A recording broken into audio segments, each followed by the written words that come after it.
Agar siz 55 yoshdan oshgan bo'lsangiz yoki oilangizda pensioner onangiz, otangiz, buvingiz, bobongiz bo'lsa, sentyabr oyidagi pul masalasini o'tkazib yubormang. Men bugun juda muhim mavzuni tushuntiraman.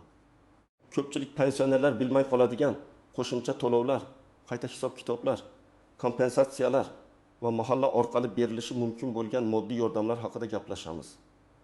Bu ma'lumot har bir oilaga tegishli. Chunki birgina ariza yoki birgina tekshiruv sabab pensioner qo'shimcha pul olishi mumkin. Videoni oxirigacha ko'ring. Chunki men kimlar xavotir olishi kerak, kimlar bemalol bo'lishi mumkin. Qayerga murojaat qilish, qanday hujjat tayyorlash va eng ko'p uchraydigan xatolarni birma-bir aytaman. Hozirning o'zida kanalga obuna bo'ling, like bosing. Chunki bunday moliyaviy yangiliklar va amaliy maslahatlarni oddiy tilda yetkazib boraman. Avvallari ko'pchilik pensionerlar pensiya masalasini faqat bitta narsa deb tushunardi. Har oy plastik kartaga yoki naqd tarzda pul tushadi. Shu bilan tamom. Odamlar pensiya miqdori o'zgarsa ham nega o'zgarganini so'ramasdi. Qo'shimcha ustama bo'lsa, uni kim olishini bilmasdi. Mehnat staji to'g'ri kiritilganmi? Ish haqi ma'lumotlari to'liq hisoblanganmi? Nogironlik boquvchisini yo'qotganlik, yolg'iz yashash, parvarishga muhtojlik, kommunal kompensatsiya kabi holatlar pensiyaga ta'sir qiladimi? Buni ko'pchilik tekshirmasdi. Hozir esa vaziyat o'zgargan. Davlat xizmatlari raqamlashtirilmoqda, pensiya ma'lumotlari elektron bazalarda yuritilmoqda. Ayrim to'lovlar avtomatik aniqlanadi, ayrimlari esa faqat murojaat qilinganda belgilanadi. Mana eng muhim joyi ham shu.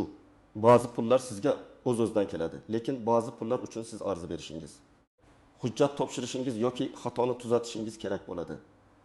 Sentyabr oyi esa ko'p oilalarda xarajat ko'payadigan davr.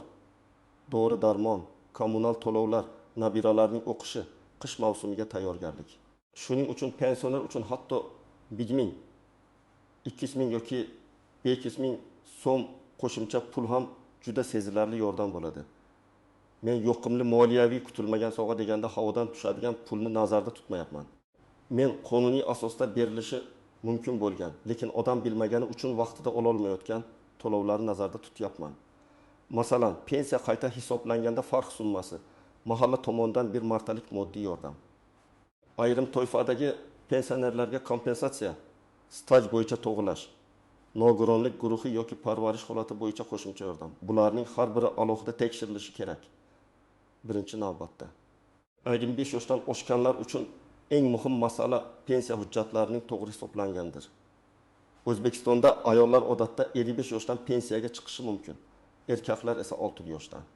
Lekin bu yerda 55 ni deganda men nafaqat yangi pensiyaga chiqqan ayollarni, balki pensiya yoshiga yaqinlashgan, pensiyaga chiqqan, ijtimoiy yordam oladigan yoki oilasida pensioner bor barcha fuqarolarni nazarda tutyapman. Ko'pchilik pensiyaga chiqqan paytda eski ish joylari yopilgan bo'ladi. Arxivda ma'lumotlar topilmaydi. Ish haqi noto'g'ri kiritiladi. Stajning bir qismi tushib qoladi. Natijada odam har oy kamroq pensiya oladi. Tasavvur qiling, bir ayol 30 yil ishlagan, lekin elektron bazaga 24 yil staj kiritilgan. O'rtadagi 6 yil hisobga olinmasa, pensiya miqdori pastroq chiqishi mumkin. Agar u sentyabrda pensiya jamg'armasiga murojaat qilib, eski mehnat daftarchasi, arxiv ma'lumotnomasi yoki ish joyidan tasdiqlovchi hujjat topshirsa, pensiyasi qayta hisoblanishi mumkin. Qayta hisob kitobdan keyin har oy, masalan, 1 ming so'mga oshsa, bu bir yilda 1 million 800 ming so'm degani. Agar farq avvalgi davr uchun ham to'lanadigan holat bo'lsa, odam bir martalik kattaroq summa olishi ham mumkin. Ikkinchi muhim masala ijtimoiy himoya daftarlariga kiritilish. Temir daftar, ayollar daftari, yoshlar daftari kabi tizimlarni ko'pchilik faqat yoshlar yoki ishsizlar uchun deb o'ylaydi. Aslida mahalla orqali kam ta'minlangan, yolg'iz yashovchi, parvarishga muhtoj, kasalligi bor yoki daromadi yetarli bo'lmagan pensionerlarga ham yordam ko'rsatilishi mumkin. Bu yordam hamma uchun bir xil emas, hududga, holatga, oilaning daromadiga va mahalla komissiyasi xulosasiga bog'liq. Lekin murojaat qilmasangiz, sizning holatingiz ko'rib chiqilmasligi mumkin. Masalan, 28 yoshli ayol pensiyada, turmush o'rtog'i vafot etgan, farzandlari boshqa shaharda, o'zi ijara uyda yashaydi. Pensiyasi dori va ijara xarajatiga yetmayapti. U menga baribir hech kim yordam bermaydi deb uyda o'tirsa, imkoniyatni yo'qotadi. Lekin mahallaga borib ariza yozsa, pasport, pensiya ma'lumotnomasi, kommunal yoki ijara xarajatlari, tibbiy hujjatlarni ko'rsatsa, unga bir martalik moddiy yordam, oziq-ovqat paketi yoki boshqa turdagi ko'mak ajratilishi mumkin. Bu kafolatlangan pul degani emas. Lekin tekshirib ko'rishga arziydi. Uchinchi masala nogironlik, parvarish va sog'liq bilan bog'liq to'lovlar.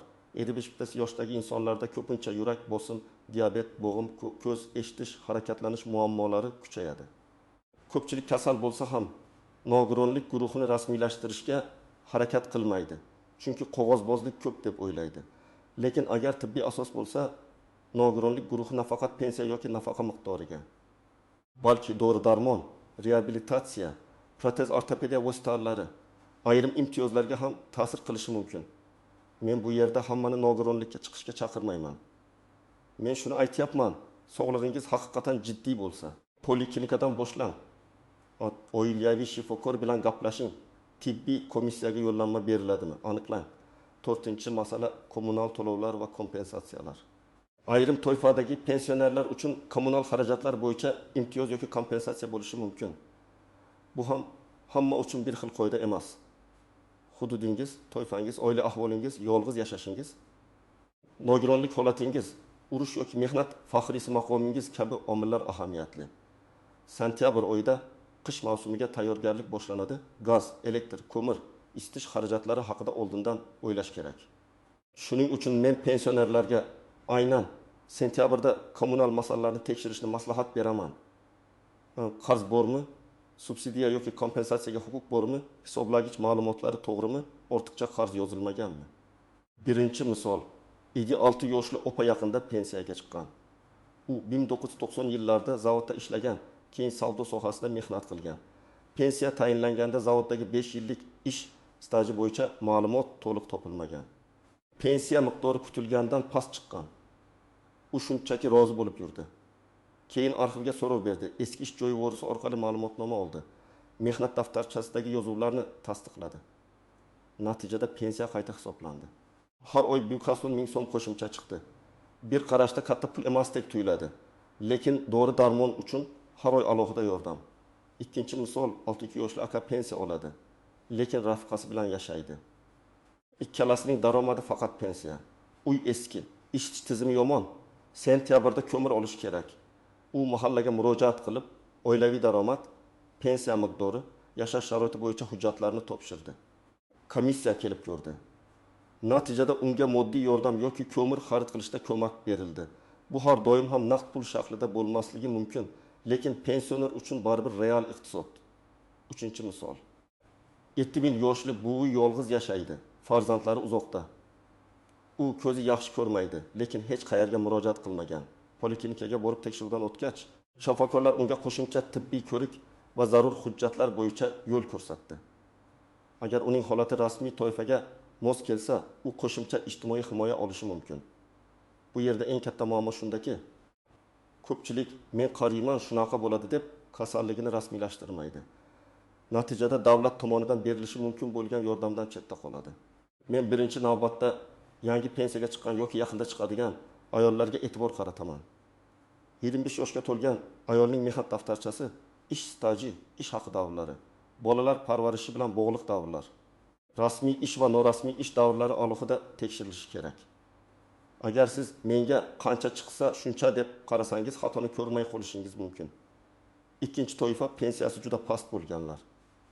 Agar odam 25-30 yil ishlagan bo'lsa-yu, pensiyasi juda kam chiqsa, bu savol tug'diradi.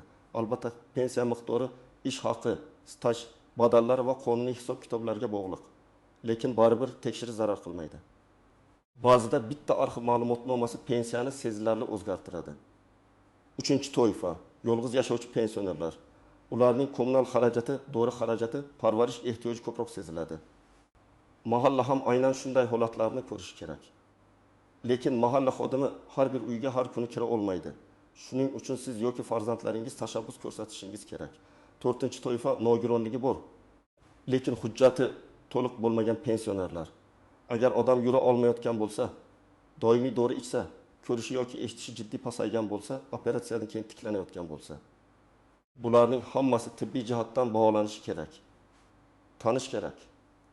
baribir foydasi yo'q degan gaplarga ishonib qolmang. Rasmiy yo'l bilan murojaat qiling. Agar sizning pensiyangiz yaqinda qayta hisoblangan bo'lsa. Barcha stajlaringiz to'liq kiritilgan bo'lsa, plastik kartangizga pul vaqtida tushayotgan bo'lsa, qo'shimcha toifa yoki imtiyozga kirmasangiz, vahimaga tushmang. Bu video sizni qo'rqitish uchun emas, tekshirishga undash uchun. Har bir pensionerga sentyabrda albatta katta pul beriladi deb aytish noto'g'ri bo'ladi. Men bunday yolg'on va'dani bermayman, lekin men aniq aytaman. Ko'pchilik o'z huquqini tekshirmagani uchun olishi mumkin bo'lgan yordamdan bexabar qoladi. Shuningdek, bank kartangizga kutilmagan SMS kelsa, kimdir telefon qilib sizga sentyabr sovg'asi chiqdi, karta raqamingizni, SMS kodini ayting desa aslo ishonmang. Davlat organlari sizdan SMS kod so'ramaydi, karta parolini so'ramaydi, plastik kartaning orqa tomonidagi raqamlarni talab qilmaydi. Moliyaviy yordam haqida gap ketganda firibgarlar ham faollashadi. Pensionerlar eng ishonuvchan toifa bo'lgani uchun ular ko'p nishonga olinadi. Eng birinchi nozik jihat, har bir to'lovning o'z sharti bor. Masalan, pensiyani qayta hisoblash uchun sizda asos bo'lishi kerak. Yangi topilgan staj, ish haqi ma'lumoti, maqom o'zgarishi, nogironlik guruhi, bo'g'uvchisini yo'qotish holati yoki qonuniy o'zgarish. Qo'shnimga berishdi. Menga ham bering degan ariza yetarli bo'lmaydi. Har bir ish hujjat bilan tasdiqlanadi. Ikkinchi tuzoq, arizani og'zaki aytib qo'yish. Ko'pchilik mahallaga yoki tashkilotga borib, menga yordam kerak deb og'zaki aytadi. Keyin javob kutadi. Men doim yozma ariza qoldirishni maslahat beraman. Arizada ism, familiya, manzil, telefon raqami, pasport ma'lumotlari, muammo mazmuni va so'rov aniq yozilishi kerak. Masalan, oilaviy sharoitim og'irligi, pensiya daromadim, dori-darmon va kommunal xarajatlarga yetmayotgani sababli moddiy yordam ajratishingizni so'rayman. Ariza ro'yxatga olinganini tasdiqlatib qo'ying. Uchinchi nozik jihat, hujjatlarning mos kelmasligi. Mehnat daftarchasida ism bir xil, pasportda boshqacha yozilgan bo'lishi mumkin. Masalan, Gulchehra bir joyda Gulchehra bo'lib ketgan. Familiya turmushga chiqqandan keyin o'zgargan. Otasining ismi eski hujjatda boshqacha yozilgan. Bunday kichik farq ham stajni tan olishda muammo tug'dirishi mumkin. Shuning uchun nikoh guvohnomasi familiya o'zgarganini tasdiqlovchi hujjat. Arxiv ma'lumotnomasi kerak bo'lishi mumkin. 4-tuzoq. Eski ish joyi yopilgan bo'lsa, odam umidsizlanadi. Ish joyi yopilgan bo'lsa ham, uning hujjatlari arxivga topshirilgan bo'lishi mumkin. Tuman yoki shahar arxiviga murojaat qiling. Ba'zi hollarda yuqori tashkilot, korxona vorisi yoki soliq va bandlik bazalarida ma'lumot bo'lishi mumkin. Bu jarayon vaqt oladi. Lekin natijasi pensiyangizga butun umr ta'sir qilishi mumkin. 5-nozik jihat. Yordam hamisha pul ko'rinishida bo'lmasligi. Ba'zan odam menga naqd pul berishmadi, demak yordam yo'q deb o'ylaydi. Aslida yordam oziq-ovqat, dori xarajatini qoplash, kommunal qarzni kamaytirish, ko'mir, kiyim-kechak, tibbiy ko'rik, nogironlik vositasi, uy ta'miri yoki boshqa ko'rinishda bo'lishi mumkin. Muhimi, siz real xarajatingizni kamaytiryapsizmi? Shunga qarang. 6-tuzoq. Qarindoshlar nomidagi daromad. Agar pensioner farzandlari bilan bir uyda ro'yxatda tursa, mahalla yoki ijtimoiy xizmat oilaning umumiy daromadini ko'rib chiqishi mumkin. Masalan, pensionerning o'zi kam pensiya oladi, lekin bir uyda rasmiy ishlaydigan 2 farzand ro'yxatda turadi. Bunday holatda moddiy yordam berish masalasi boshqacha baholanishi mumkin. Lekin agar farzandlar alohida yashasa, amalda yordam bermasa, buni ham tushuntirish, dalil bilan ko'rsatish kerak bo'ladi. 7-nozik jihat, bank kartasi va to'lov sanasi. Sentyabr oyida bayram, dam olish kuni yoki bank tizimidagi texnik sabablar tufayli to'lov sanasi 1-2 kun farq qilishi mumkin.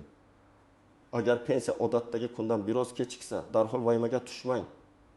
Lekin 3-5 ish kuni o'tib ham tushmasa, banka va pensiya jamg'armasiga murojaat qiling. Karta muddati tugamaganmi?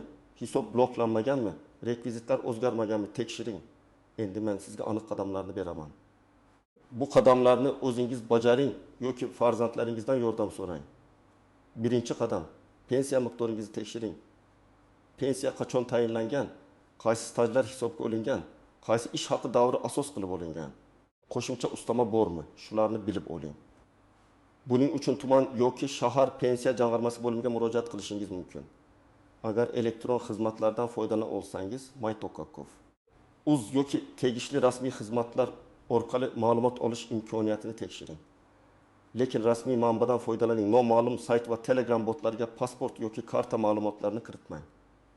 Ikkinchi qadam. Hujjat papkasini tayyorlang. Men har bir pensionerda alohida papka bo'lishini maslahat beraman. Unda pasport yoki ID karta nusxasi, pensiya guvohnomasi, mehnat daftarchasi nusxasi, arxiv ma'lumotnomalari, nikoh guvohnomasi. Familiya o'zgargan bo'lsa tasdiqlovchi hujjat, nogironlik bo'yicha hujjatlar, tibbiy xulosalar, bank karta rekvizitlari, kommunal to'lov kvitansiyalar saqlansin. Hujjatlar tartibli bo'lsa murojaat ham tezroq ko'rib chiqiladi. Uchinchi qadam, stajni solishtiring.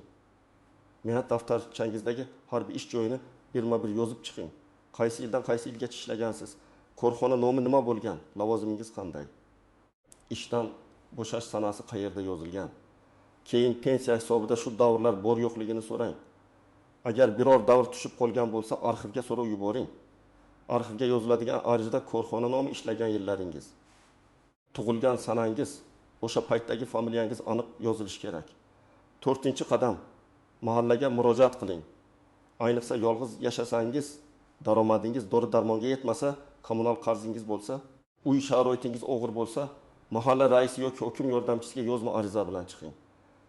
Arizaga pensiya miqdori haqida ma'lumot, tibbiy hujjatlar, kommunal to'lovlar, yashash sharoitingizni tasdiqlovchi ma'lumotlarni qo'shing. Agar sizning nomingizdan farzandingiz murojaat qilsa, ishonchnoma yoki sizning roziligingiz talab qilinishi mumkin. 5-qadam. Poliklinikaga boring. Agar sog'lig'ingiz yomonlashgan bo'lsa, faqat dorixonadan dori olib yuravermang. Oilaviy shifokorga uchrang. Kasallik tarixingizni rasmiy qayd qildiring, kerakli analiz va tekshiruvlardan o'ting. Agar tibbiy ijtimoiy ekspertiza kerak bo'lsa, shifokor yo'l yo'rib beradi. Rasmiy tibbiy hujjatsiz ijtimoiy yordam yoki nogironlik bilan bog'liq masalani isbotlash qiyin. 6-qadam, bank xavfsizligini ta'minlang. Pensionerning kartasi farzandi, qo'shnisida yoki tanishida yurishi xavfli. Kartangiz PIN kodi va SMS kodini hech kimga bermang. Agar siz telefon ishlatmasangiz, ishonchli farzandingiz bilan birga bankka borib, SMS xabarnomani to'g'ri raqamga ulang. Agar noma'lum odam sentyabr sovg'asi, pensiya bonusi, kompensatsiya deb qo'ng'iroq qilsa, suhbatni to'xtating va rasmiy tashkilotga o'zingiz qo'ng'iroq qiling. 7-qadam. Javobni kutib qolmasdan nazorat qiling. Ariza bergandan keyin uning raqamini, sanasini yozib qo'ying. Qachon javob berilishi kerakligini so'rang. Agar javob berilmasa, qayta murojaat qiling. Zarur bo'lsa, yuqori tashkilotga yoki xalq qabulxonasiga murojaat qilish mumkin. Lekin har doim xotirjam hujjat bilan, aniq talab bilan harakat qiling. Birinchisi pensiya tushumi va miqdori. Oldingi oy bilan solishtiring. Pul kam tushdimi? Ko'p tushdimi? Kechikdimi? Sababini biling. Ba'zan qayta hisob-kitob bo'lsa, farq bo'lishi mumkin. Ba'zan karta yoki bank muammosi bo'lishi mumkin. Ikkinchisi qish xarajatlari. Gaz, elektr, ko'mir, isitish, dori-darmon xarajatlarini oldindan hisoblang. Agar pensiya yetmasligi aniq bo'lsa, noyabrni kutmang. Sentyabrdayoq mahallaga chiqing. Chunki yordam masalasi bir kunda hal bo'lmasligi mumkin. 3-si, hujjatlarni to'g'rilash. Yil oxiriga borib tashkilotlarda ish ko'payadi. Odamlar ham ko'proq murojaat qiladi. Hozirdan arxiv, pensiya, tibbiy hujjatlarni tartibga keltirsangiz, keyin ancha yengil bo'ladi. Yana bir muhim gap, agar siz farzand bo'lsangiz, ota-onangizning pensiyasini tekshirishni uyat yoki ortiqcha ish deb bilmang. Ko'p ota-onalar bolamni bezovta qilmay deb yuradi.